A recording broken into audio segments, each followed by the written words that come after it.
हाँ, जब हम भौतिक लाभ प्राप्त करने के लिए कोई भी व्रत करते हैं तो हम उसका उद्यापन करते हैं। पर जब हम आध्यात्मिक में आगे बढ़ने के लिए कोई व्रत करते हैं तो हम पारण करते हैं।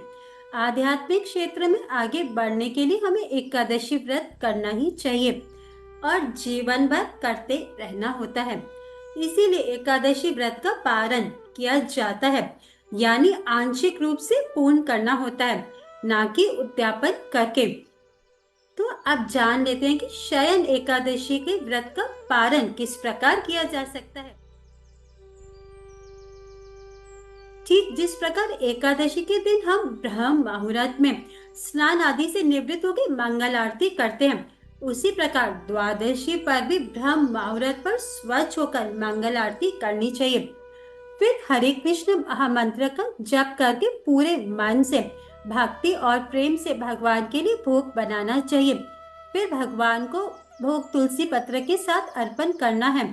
एक बार ध्यान रहे कि एकादशी के दिन तुलसी माता भी व्रत रखती हैं, इसीलिए द्वादशी के दिन तुलसी पत्र ना तोड़ें।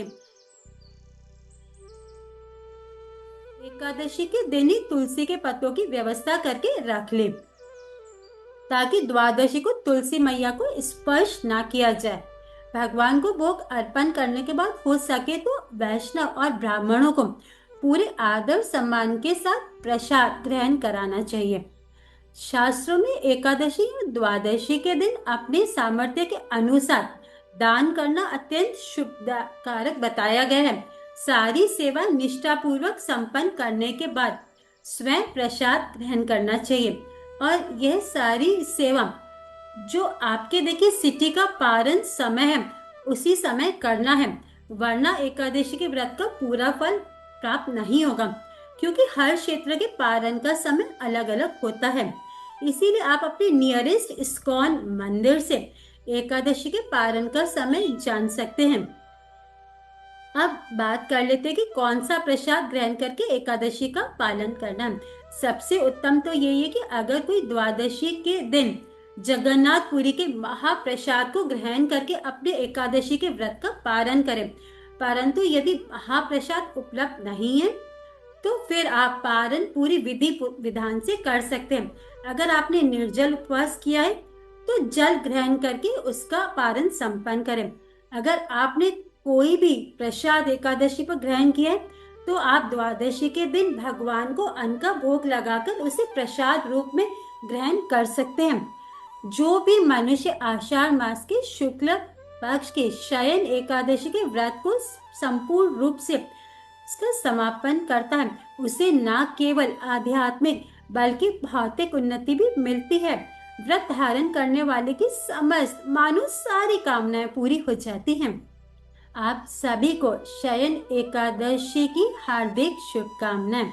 हरे कृष्ण। जय श्रील प्रभुपाद, जय गुरुदेव। देखिए इस्कॉन की, प्रभुपाद की, गुरुदेव की इतनी कृपा है कि आज हम कृष्ण के बारे में जान पा रहे हैं। हम आज गुरुदेव के व्यास पूजा में आए। कितना सुंदर चारों तरफ देखिए, ऐसा लग रहा है गोलोक वृंदावन में ही पहुंच गए। और गुरु महाराज की इतनी कृपा है कि इतने सुंदर सुंदर बुक्स लिखे हैं गुरुदेव ने हमारे लिए, जिससे हम कृष्ण से इन बुक्स को, इन ग्रंथों को पढ़ के हम भगवान श्री कृष्ण से कनेक्ट कर सकते हैं।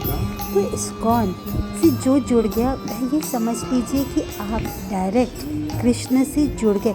इतनी सुंदर हमारी प्रमाणिक गुरु परंपरा है। जय श्रील प्रभुपाद, जय गुरुदेव।